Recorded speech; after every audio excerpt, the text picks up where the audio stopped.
ugaliin ko na magpasalamat sa inyo. Bawat pasok ko sa aking vlog, pasalamat ako sa inyo. Kasi di ko talaga ugali yung magpasalamat. Ang kapal ng mukha ko, no? Nandyan kayo lagi. Tapos hindi ako magpasalamat. Ito na, sa bandang bungad ulit ha. Salamat ulit sa inyong suporta, sa inyong mga encourage sa akin na sa inyong mga sinasabi sa aking huli kong vlog. Ito nang nasundan itong vlog na to na ang dami nagko-comment doon. Kala ko wala nagko-comment. Meron, hindi ako hindi ako makapaniwala na meron pa na magko-comment na sige tuloy mo lang yan. Encourage tuloy ako lalo. Kundi naman talaga dahil sa inyo. Hindi naman ako talaga ma-encourage na ito. Kita nyo naman minsan, ilang beses ako mag-upload na sa mga react ko ba. O shout out ba na dito kay sa ngayon kasi kunti lang naman ang nagko-comment. Shout out dito kay J Lord Hoxon. Saan ka mang bansa, sir? O nasa Pilipinas ka ba o saan ka mang panig ng mundo? At dito sa aking hater, mga kababayan, mga kababayan talaga. Ito si Rolando Lavalle Isiderio. Abay, nagkasagutan kami ngayon sa comment section doon sa may pare na in-upload ko na nag-react itong pare na to sa 18 congressmen's. Ay, pasensya ka na sir ha, wala kasi akong grado talaga ha. Ito sa 18 congressmen, hindi, 18 senators na binalik yung yung impeachment sa House of Representatives. Sabi niya sa akin na ang dami namin, mababasa niyo yung doon at sinasagot ko siya.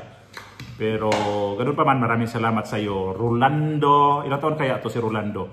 Tawag ko sa iyo, sir. Kuya ba? O sir na lang, no? Kasi mukhang kagalang-galang ka kasi sabi mo pensyonado ka, ayos, sana all may pension na siya, senior citizen ka na pala, sir, no? May business ka pa, ayos, pautang, sir?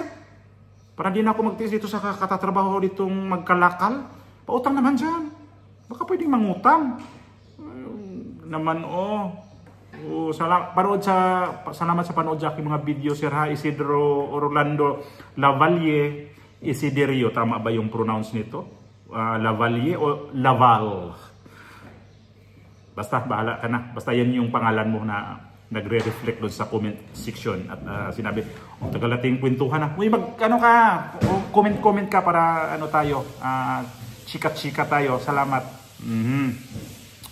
Okay, sa mga lahat nag-comment doon sa huli kong vlog, maraming salamat sa inyo ulit. Walang katapos ang pasalamat to ha. Hindi ko na kayo sa isahin. Basta nabasa ko yung komentaryo ninyo. Hindi ko pa nga nalagyan ng heart yun eh.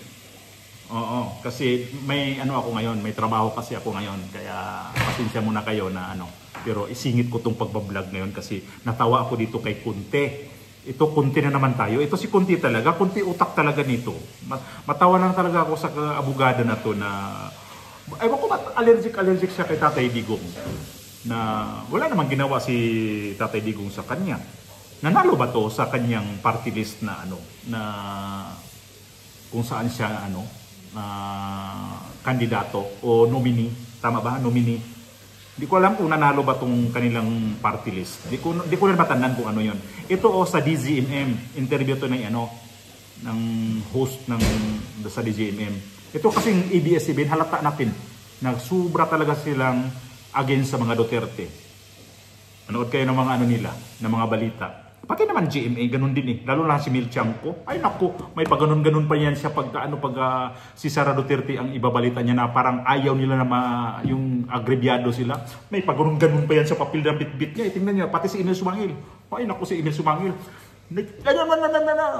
Parang kulang na lang yung kameraman nila, yun ang batuhin nila sa kanilang pamapapil na ibabalita. Sa sobrang asar sila kay VP Sara. Ito sa impeachment nga, kasi ayaw nilang ibalik nga itong impeachment sa House of Representatives. Kasi nga, ewan ko ba, bakit sobra silang allergy talaga sa mga Duterte? Ako hindi.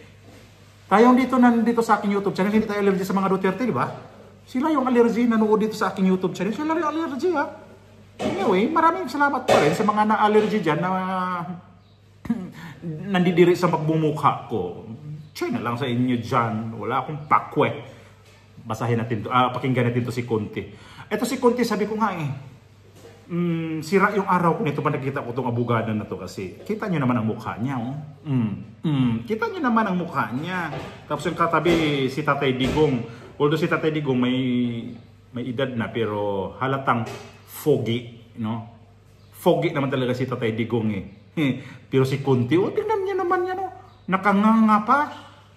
Sabi ko nga, para to siyang kambing ng mata kasi ang layo ng agwat na wala tuloy. Ang layo ng agwat, tingnan niya na, Parang si ano ba? Ito si Harry Roque, ganun din, para sila. Ang pagmamata nito ni Conti, pero di ako asar kay Attorney Roque, hindi. Para lang silang similarity. Ay, nag-English ako. Sorry dyan kay kay Rolando. Nag-English tuloy ako na wala akong pinag-aralan dito Pakinggan natin. Uy Rolando, shout out sa'yo, makinig ka dito ito yung mga kakampi mo. Ito yung mga kakampi mo sa mga hari ng kadiliman. Ito yung paghingi ng interim release ng lawyers. Lakasan natin. Makakasama po natin si Attorney Maria Cristina Conti, ICC. Wait lang, lakasan natin kasi wala pa yung amo ko dito. Assistant to Counsel. Good morning, ma'am. Good morning, ma'am. Magandang umaga. Ito naman si Tulad. Maraming gana. Ay, ito si Victoria Tulad. Alam niyo kung saan to dati nag-reporter? GMA7. Sino nakapanood dito na nagre-report to? Nandito na pala to sa ngayon? ABS-CBN. Ano na siya? Sa radio siya ngayon. Sabay, nakikita ko rin to siya sa nagre-report sa TV Patrol yata. Ito ngayon sa DZMM, Teleradio. Mayroon pala siyang oras dyan o slot na para sa kanyang sa radio. Ayos pa siya. Maraming ganap. Tuwang-tuwa sila, pero mamaya si Conti pakinggan natin. Opo, Attorney. Attorney, siguro, di ba itong paghingi ng interim release ng kampo ni dating Pangulong Duterte, hindi naman, ina-expect natin to. Tama po? Kinagulat ba natin? Ay, hindi! May anything ba dito sa update na ito na kinagulat po ninyo? Yes, anything. So yung mismong paghingi ng interim release, nasabi na yan dati pa. Pero kung paano... Pakita yung mukha ni Conti. Yun yung wala pa. Wala pa. Ikinagulat ko ako. Kulat daw. Merong receiving state na daw silang Sabi siguro niyan, sabi na may interim release, naghumingi ang interim release, tapos mukhang may pag-asa, sabi siguro ni Conti yung matay, bigla siguro dinilat pa niya. Interim release, mukha na mangyayari nito sa atin ito, si Duterte makaano. Ay nako, gulat daw. Nako, shock to the max ba? Na-arresto na naayos na ito bago pa man submit itong motion. Pangalawa, yung prosecution, di umano pareho naman itong sinasabi lang ng defense. Pangalawa, yung prosecution, di umano, ay pumayag na na hindi kumontra dito sa motion na ito.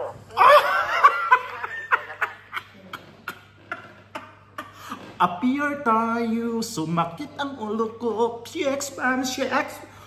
Hindi tumutol. Narinig natin, di ba? Mukha talagang may pag-asa na ito si dating Pangulong Duterte. Makakalaya talaga ito. Tuparin ko. Yung sabi ko, sasayaw ako na magbablog. Buong vlog yun, sasayaw talaga ako. Bahala kayo kung mahilo kayo. Basta tuparin ko yun. And condition. So, hindi naman parang, sige, pwede ka nang lumaya. Ang gusto nila, pwede kang lumaya, pero ayon sa terms and conditions na ito. Kaya yun yung mga kung kakaiba sa ngayong filing. Pero yung isa pa din ay hindi sa gulat, kundi parang mapapagtaka ka kasi maraming redacted portion. Sa ngayon nga, kung tingnan mo, gustong or nangihingi anong pinagkaiba? Gulat at saka magtaka. Sabagay, pag ispilingin mo, magkaiba talaga, taka, gulat. Letter T nagsimula ang taka, gulat, letter Z. Tama ba ako, Rolando? Lavalier Isiderio? Tama ba ako dyan? Naku, si Isiderio nito. Kasi ito si Rolando. Sir, inom ka ng gamot mo para sa high blood. Baka may high blood ka. Sigurado kasi pag mga ganitong na may mga negosyo, may high blood yan. Kasi siyempre, pagka minsan araw-araw wala kang binta, mainis ka. Manipangit count. Si Duterte gusto niyang lumaya. Nako. Dahil siya ay 80 years old. Mhm. And blank, blank, blank, blank. Yun. Ganon. Ano yun? Oo, hindi natin malaman kung ano yung iba pang dahilan. Ay, naku naman, Mare. Sabihin mo kasi. Ano po ba ang ibig sabihin ng temporary release sa konteksto ng ICC proceedings? Paano po ito naiiba sa regular na bail o piyansa? Ang temporary release, kahit di ako abogado, ang temporary release ay temporary release. Yun. Yung regular na bail o piyansa, ikaw ang nagbibigay ng pera. Oh. Tapos yung pera, property, or cash ban mo sa surety. Kapag hindi ka sumipot sa hearing, yun lang naman ang kailangan Wait lang, tama ba? Tama pa pakarinig ko? Kasi itong video na to, sa totoo lang, hindi ko to napanood pa. Tapos, tama ba na ikaw ang nabibigay ng pira? Ibig sabihin, ang ICC pala, pira-pira talaga, no? Marami nagko-comment niyan sa aking video na pira-pira ang ICC. Pero sa akin, hindi ko yung binigyan ng pansin kasi akala ko, kasi nga nandito sa ibang bansa yan, akala ko, bagay di talaga tayo magpakasiguro. Pira-pira rin pala talaga. Kayo kasi ng mga biktima umano dito sa EGK, dapat pala talaga kayo mayaman. Kasi kung mga mamahirap talaga to, wala talaga itong pag-asa kasi ang ICC pala, pera din ang habol. Nako, parang Pilipinas din pala ito. Alam na. Mawawala sa'yo yung pera na isinangla mo, parang ganun, or ipinasok mo doon. Dito, sa totoo may itsura tayong ganito. Nakakalimutan siguro ng marami kasi hindi ginagamit. Ang tawag ay release on recognizance. Yung recognizance ay Release of recognition. O sige, ibibilin kita sa isang tao. O kaya, sabi natin, sa institusyon. O ano kita, dito ka sa office of the mayor or mayor ng city nyo. Sa ang pahala. Sa ang mag-ensure. Dapat pakita yung mukha ni Kunti. Ganun yung karakter ng release, interim release sa ICC. Pero sa ICC kasi, ano din ang bawat interim release ay case-to-case basis, kumbaga, parang more or less nothing or no two interim releases or conditional releases will be the same. Kasi depende yan sa terms and conditions, anong itsura. Sa ICC, yung interim release ay hindi din talaga quote-unquote tunay na kalayaan ito ay under very strict conditions na ibibigay ng korte. At dun sa papayag. Alam mo, Konti, para sa akin, hindi ko habol yung tunay na kalayaan. Ang importante lang sa akin, makawala ako, halimbawa si Pangulong Duterte, makawala ako nito sa ICC sa loob.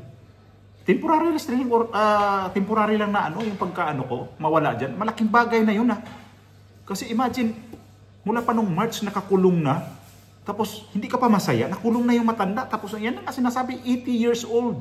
Pwede pala i-apply itong 80 years old sa Netherlands na pwede ka nang hindi ikulong.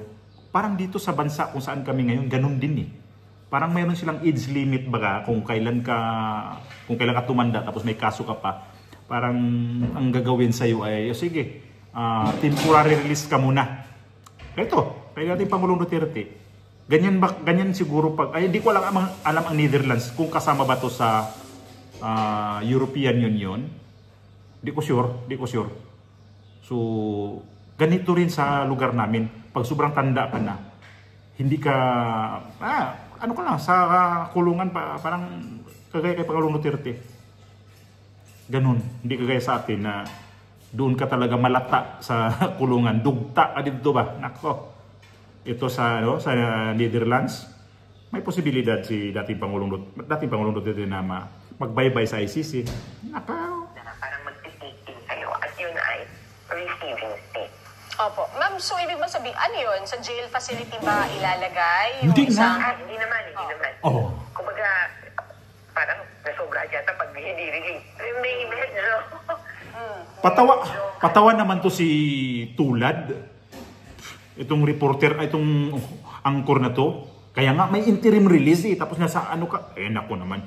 Journalist ba to? Ako nga, walang pinag-aralan. Naintindihan ko bakit to sila ipalabasin muna nato naman si to. Bias talaga kayo. Gusto talaga niyo yung malata talaga si Pangulong Duterte sa kulungan. Bias nyo talaga. IBS-CBN kayo. Kasi ito kasi nagpapasara sa inyo Alis ka na sa kulungan. Hindi ka yung parang pinapago ka sa, patago muna dun sa jail niya. Hindi naman sa ganon. Okay. So, paano pwedeng may bahay na, paano yun? Pwedeng house arrest? Ganun po ba mangyayari? Pwede. Ayan, nakahapon ka lang. Pwede siyang, oo. Depende sa terms and conditions kasi, di ba sa atin, pamigay tayo sa furlough o kaya yung parang yung release para umatid ng burol, umatid ng burol? Furlough, humanitarian furlough, arrest. Pwede din kasi yun dito. Hindi ko alam.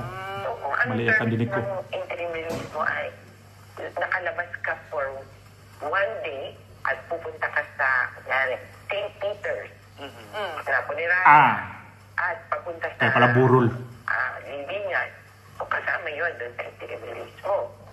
Kung yung interim release mo ay temporary, na pangmatagalan, at ang pagtira mo ay, ito yung problema, di ba, hindi natin alam. Nakatira ka sa isang bahay, hindi ka pwedeng umalis ng bahay. O pag ganun yung terms, hindi, parang hindi ka rin makakalabas. Pero pag yung terms ay, pwede ikaw ay palalayain sa, kunyari, Quezon City. At katulong ang Quezon City local government unit na i-ensure na ikaw ay hindi makakaalis. Isang pwede. Putulin ko muna si Conte. Dito pa lang, parang para sa akin, halimbawa ako abogado sa kabila, may idea na ako. Ito pala ibig sabihin ng interim release na pwede ka lang, halimbawa ako nga, di ba nabanggit ko ito noong nakaraan? Halimbawa, dito lang ako. Tapos, limitado lang yung galaw ko. At least man lang, hindi ako sa loob. Ito pala yun, na halimbawa, si dating Pangulong Duterte, kung mayroon siyang pupuntahan, ay pwede siyang pupunta. Hindi siya bawal totally. Halimbawa, pupuntahan siyang kasal.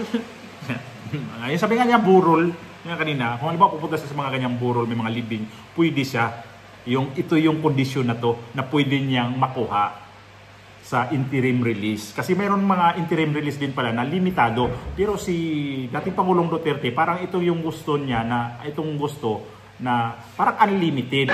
Ang galing ha, ang galing. Paano kung dadalhin to sa ibang bansa. Nakayang bansa to. Mayroon, yung nag-comment pala ito, Somalia. Pangbihira ka naman sir. Mga gusto mo kay Pangulong Duterte. Hindi ko lang alam kung sino yung yun ha. Ano ang palagay mo kay Pangulong Duterte? Pirata. Pangbihira naman isusuko mo ang iyong passport. Hindi ka pwedeng gumala-gala. Walang passport to So yun yung mga hindi natin masilip kasi nakaredact yung terms and conditions. Both na offered ni Duterte at yung hinihingi or yung nakaset out daw ng receiving state. Ang daming ang redacted ng mga information, halimbawa kung saang bansa siya dadalhin. Pero ang ICC, if I'm not mistaken po, Attorney Conti, ay merong interim release agreements with Belgium at Argentina. So ito lang po ba yung bansa na pwede niyang pagdalhan? Hindi naman. Oo. Pero yan yung meron ng experience. At naging willing na rin sila. Bagaman, inote ko ang Belgium ay minsang tumanggi na yan. Paano kung hindi natanggi ito kay Duterte? Belgium, sabi ko, hirap mag-speculate. Pero, lumulutang na si Belgium, pero hindi mo rin masasabi agad-agad kasi nung si Alfred Yecato na ang nagsabing, actually hindi niya kasi kumbaga quote-unquote tinareglo or hindi niya nilapitan agad. In-offer niya lang sa motion, sabi niya, actually okay naman sa amin, ganito pag Belgium, nire-request ko sana na tanggapin ako. Sabi ng Belgium, hindi wala kaming gano'ng agreement at hindi ko kaya na i-secure siya. So, pwedeng tumanggi nito either Belgium or Argentina.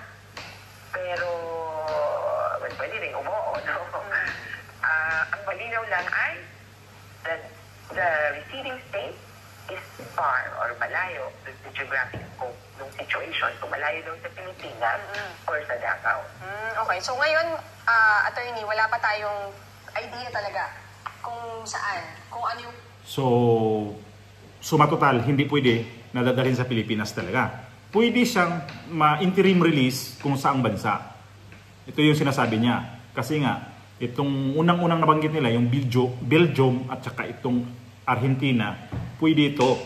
Depende na rin ito sa bansa na to kung i-accept nila na sila mismo ang mag-adapt nitong kay dating Pangulong Duterte. Pero para sa akin, itong Belgium, nasabi na mayroong tinanggihan dati itong Belgium na ayaw nila i-adapt yung African ba yun?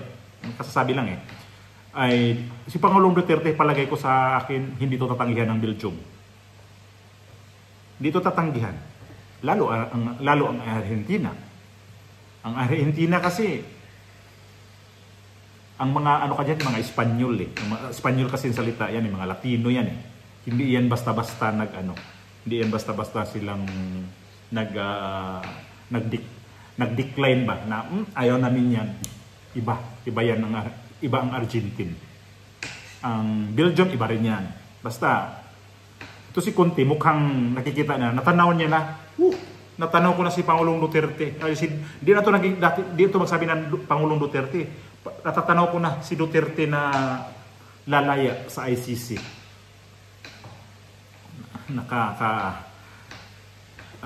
Si Conte. Kung saan? Kung ano yung bansang pumayag? Oo, tsaka sabi nga namin, unahin ko muna. Kasi sa pa, mas dun tayo sa anong terms and conditions. Okay. Pero Pwede bang mag-mall? Tama yung tanong nyo kanina, diba? Pwede bang mag-mall nang hindi nagpapaalam? Hindi naman nabumuli si dating Pangulo. Depende kung sabihin nila, laging may police escort. Kaya namin mag-provide yan, di ba? Pero sagot yun ng bansa. Walang... Ang daming langaw Buhay pa nga ako, nilalangaw na. Kung sakali, ang gusto po ng kampo ninyo, Attorney Conti? Well, syempre, depende din kasi yan sa rason. So kung yung rason mo, ito, sabi na, naisakit, kailangan niyo pumunta ng hospital. So within the vicinity of the hospital, kailangan niyang pumunta, doctor's appointment, or kung magpapaadbulari o papahilot, pumunta, massage, paano man. At klaro doon kung ano yung scope. Pero aside from that, una, magsusurrender sana siya ng passport para hindi siya mag-inter-country. Baka mamaya, Schengen visa yan Yes. Baka... Yes, ang bilis, no? Yung country tour din, katulad ng anak niya. Tapos, ang isa pang klaro restriction, hindi siya pwedeng makipag-usap sa media para makapag-inflame or makasabi pa ng kung ano man sa kanyang mga supporters. Hindi daw pwede makipag-usap si dating Pangulong Duterte sa mga media. Malabo yan na makipag-usap siya sa mga media kasi ang mga media against sa kanya, ayaw sa kanya. Ang pwede makipag-usap kay dating Pangulong Duterte, mga vlogger. Yun yung pwedeng makipag-usap kay dating Pangulong Duterte. Wala silang lusot. Yung mga vlogger nako, walang yan walang tabing-tabing yan, dire-diretso yan. Di kaya sa mga media, may mga sensor pa yan. Yari kayo sa mga vlogger ngayon. Importante yun sa ibang mga kaso na yung supporters din ay naging kabahagi ng krimen. Kaya tumutulong sila kumbaga sa perpetration or perpetuation of the crime. So, in a sense, Attorney Conti, okay lang naman ang interim release basta na ayon sa terms and conditions at may restrictions. Pero, babalikan ko, depende din sa Question. rason. Kung reasonable. Sa ngayon, ayaw niya. Tumatansa din ako. Pero kung sa ngayon, ang rason na alam ko lang ay 80 years old, hindi yun dahilan. Okay. Anong dahilan? Sabi nga natin sa ICC, ang Kita mo. matter ay Wala ito itong tatay. Hindi, 80, 70, 18, 18. Ang ano lang ng ICC ay nagtitry lang sila ng adults or those, hindi sila nagtitry ng children or those of minority age. So, only 18 years old din abang.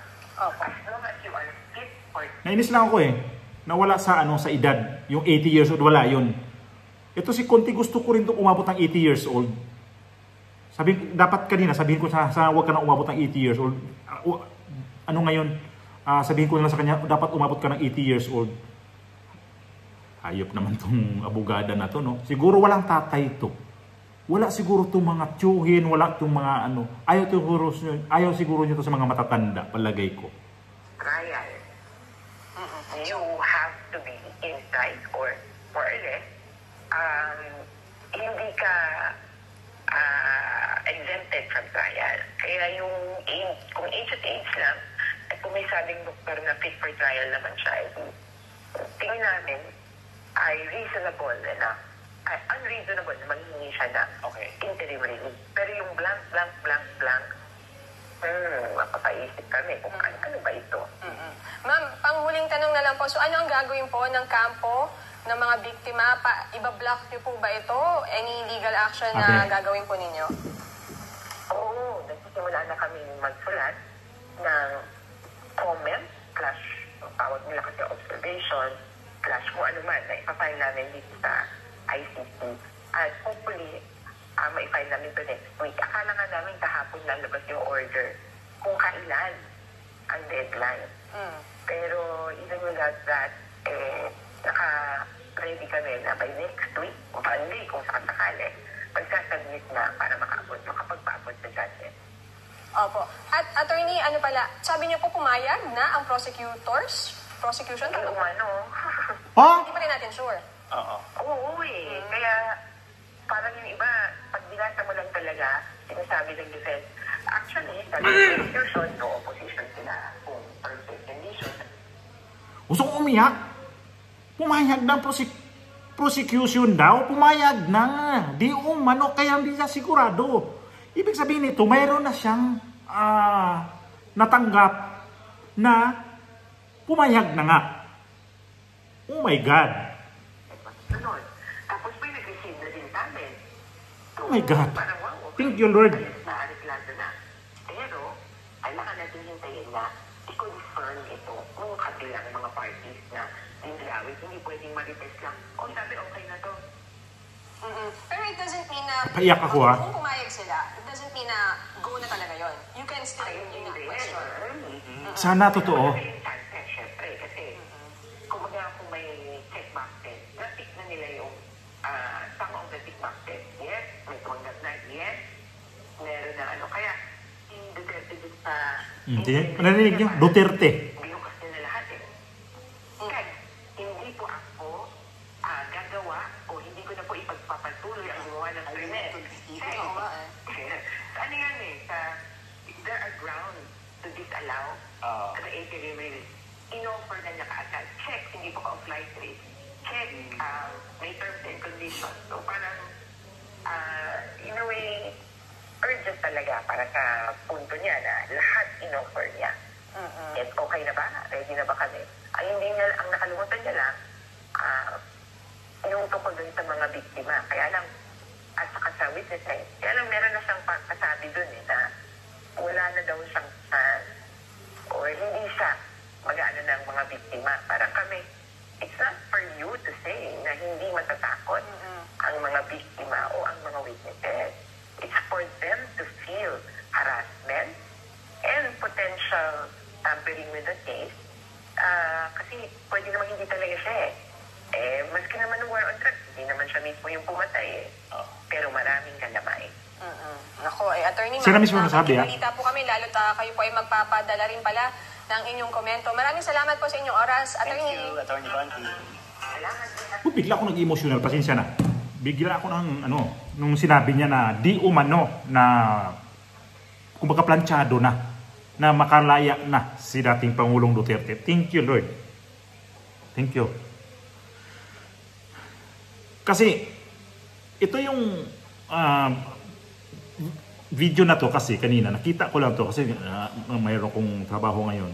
Tapos nakita ko tong sabi ko ko nga to, pakinggan ko to pero direct na gagawa ko ng video talaga para hindi ko to na sabihin sa inyo na napanood ko na to. Ito talaga hindi ko to napanood, napakinggan itong interview ni Conte na kung ano ba talaga nangyari. Kasi kahapon pa lang, di ba, na yung nasunod na tong vlog na to ay mukhang mayroon talagang kakaibang movement sa ICC patungkol nga ho dito kay dating Pangulong Duterte dahil ho dito sa nakita ko rin kagabi na bago ko matulog dito pa rin sa ENC tungkol ho dito sa kay Claire Castro ng tagapagsalita dito sa Malacanang na kung ano man daw ang desisyon ng Malacanang ang desisyon nitong ICC ay dapat nilang igalang. So sabi ko, naano ko, naano yung dila ko, naano ko, na parang nadiin yung pag-iisip ko, anong mayroon, bakit nagsalita sila ng ganon, na biglang lumuwag ang kanilang pagsasabi ng ganon. Sabi ko, may something na nangyayari talaga kay dating Pangulong Duterte na mukhang may mangyayari talaga itong buwan na to na makakalabas. So, yung video ko kahapon, may kutob ako na maganda. Maganda nga, sabi ko nga, di ba? Pag gumawa ako ng negative na mga video, may kapalit. At ito ngayon ang kapalit nitong video na nasundan na to. Magandang feedback nito para sa akin. Maraming salamat sa inyo ulit at pagdasal natin si Pangulong Duterte na sana totoo na ito. At ang sinasabi ko na sasaya ako magbablog, ito pa rin ko yan.